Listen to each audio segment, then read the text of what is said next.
All right, guys, how you doing today? We're going to learn how to play the song Hallelujah. It's Leonard Cohen. I actually did a version a while ago, Jeff Buckley, I think. But this is if you look it up, it's a Christmas album version by David Schultz. And it's very good, and it's got the melody in the right hand. Dun, dun, dun, dun, dun, dun, dun, dun. Of course, we'll be doing the melody in the right hand, but that's the song, just so you can kind of remember it. If you haven't heard that song, where have you been? All right, so we're doing the free part one here on YouTube. If you like it, the rest of the lessons are on webpianoteacher.com.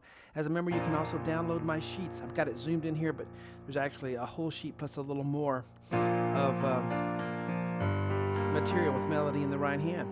But if you want to listen to it, again, it's David Schultz, Christmas, and Hallelujah is the name of the song, and you'll find it on YouTube.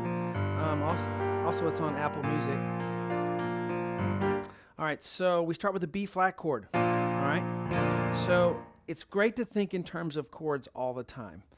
Not just single notes, but chords. It's like, seeing words instead of seeing individual letters in the alphabet, seeing sentences, seeing paragraphs. Chords are a roadmap. They're just the language of music, and it just makes so much sense to you if you start thinking about that, okay? And I think a lot of people can consciously kind of miss or subconsciously miss chords and not really think about, what the chord they're on, when it would make your playing so much more fun, so much more easy.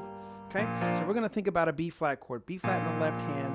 Here's middle C, so I'm down quite a bit here. I'm going to do an octave. Okay, on the board a lot of times I'll put just a single letter for the left hand, even though it's an octave, just to make the board clean. Because a lot of this is by ear, and looking at patterns. F on the right hand, B flat, and then D and F. And I'd like to encourage you to use your fourth finger on that one. A lot of you just want to use that third finger every time, but because it feels like the fourth finger is weaker, but if you'll learn to use it, it'll really make things a lot better. All right, so F, B flat, and then D and F. I'm gonna play with 4 and 5, but if you have to use the 3, it's okay. It doesn't hurt anything. All right, so 1, 2, 4. So this is either in 6/8 or 12/8. 1, 2, 3, 4. So you have 4 big beats, and inside each big beat is little dun, dun, dun, dun, a little group of 3. 1, 2, 3, 4. See that? 1, 2, 3. So we are in a compound meter. 1, 2, 2, 2, 2. All right. So your first one is that B flat chord. So what we want to do is not play it. When you sit down, you want to just try to block it. Just sit down and do that, because it gets your fingers in place. If you block chord things like that, and then you break it up, and you say, "Oh, okay, it's just a broken chord." I also keep my fingers down after I play the.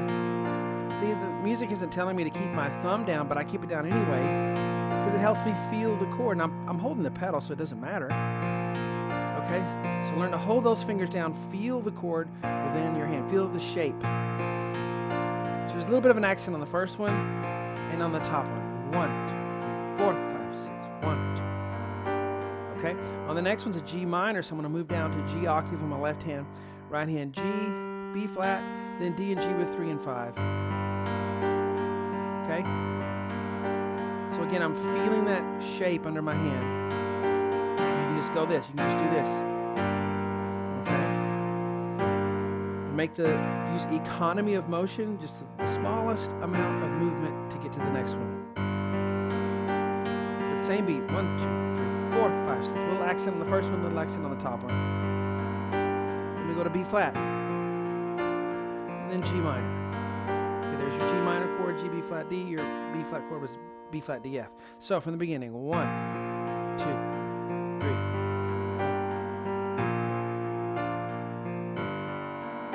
Okay, so you don't want to go da, da, da, hammer on each one. Da, da. Then you sound very mechanical, but kind of you're swinging back and forth. Swinging back and forth. Da, da, da. Swing left.